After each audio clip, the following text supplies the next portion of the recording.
Nicholas, Vice President, and I will be starting off with a nice little training speech. So today is the day you start on the journey to becoming great speakers. Over the next few weeks, I'll be delivering speeches to help improve your public speaking. There is no such thing as a perfect public speaker, and everyone does things differently. I'll try to be as broad as possible in my advice. After that, it's down to find your own path. Now, who's been in a lecture like that, where the lecturer puts on a wall of text and just reads through it? Yeah. And hands up. This surprises me not a lot. Before I start, I would like to give a brief little advice with PowerPoint, because it is a very useful tool to have, but it is a double-edged sword. So firstly, you want to use as little text as actually possible.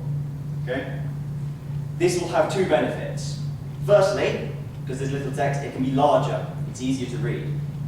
Secondly, because there's less of it, the audience is less distracted reading reams of text rather than listening to you. You want to use the text to introduce ideas, and then with your speech, elaborate on those things. Now, PowerPoint can be used to introduce things that you might not necessarily talk about. For example, there's no real way to talk about statistics, in fact figures, without simply listing them.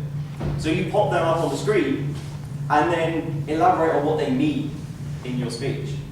Alternatively, you can use images as well, be that to emphasize a point, or as perhaps a technical diagram. Now in the society, you'll see a lot of people not using PowerPoints, because they aren't always necessary for speeches. But PowerPoint is a useful tool, so it's good to know how to use it. Because if you use it incorrectly, it can lead to quite boring presentations. So, on to why I'm actually here. The biggest reason people don't like public speaking is fear. People are more scared of public speaking than they are of death. That's right. Someone would rather be in a coffin than delivering a eulogy.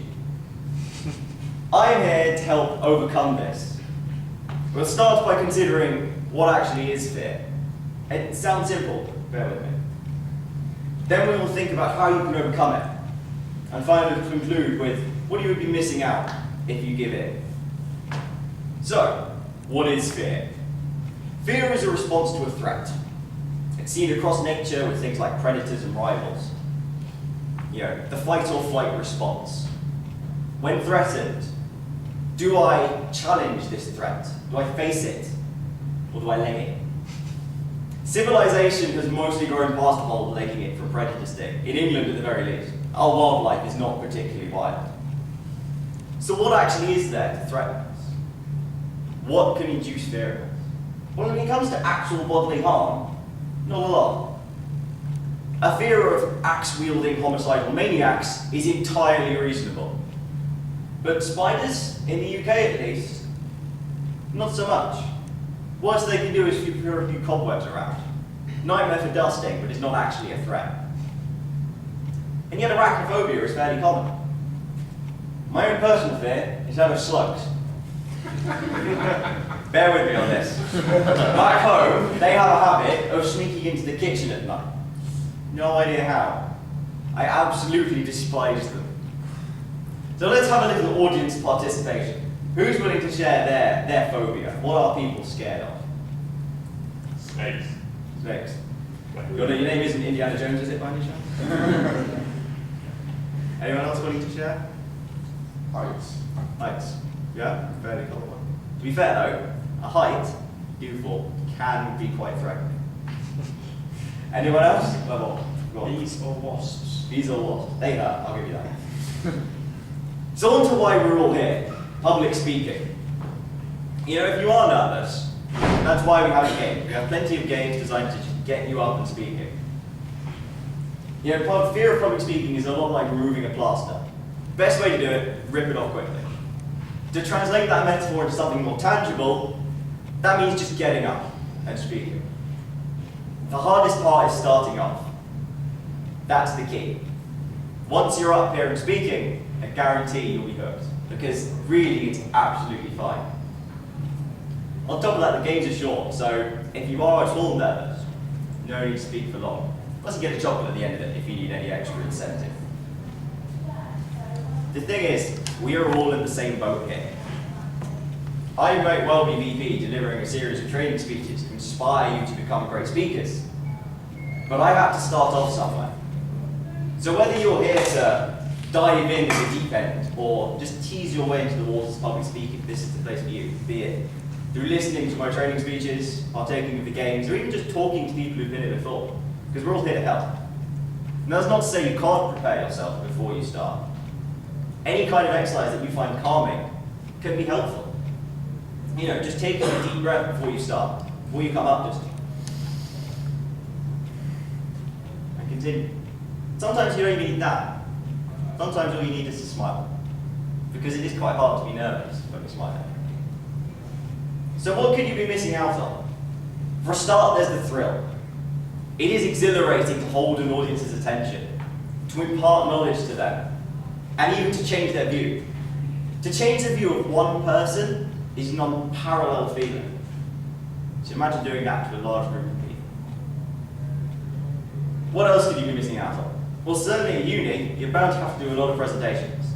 I know I did last year. Some of them were for tutorials. You'd have time to prepare for them. Some of them were more surprise presentations in practical and such like. Now, when I say that, I don't mean that someone snuck up on you and went, boom, presentation, now!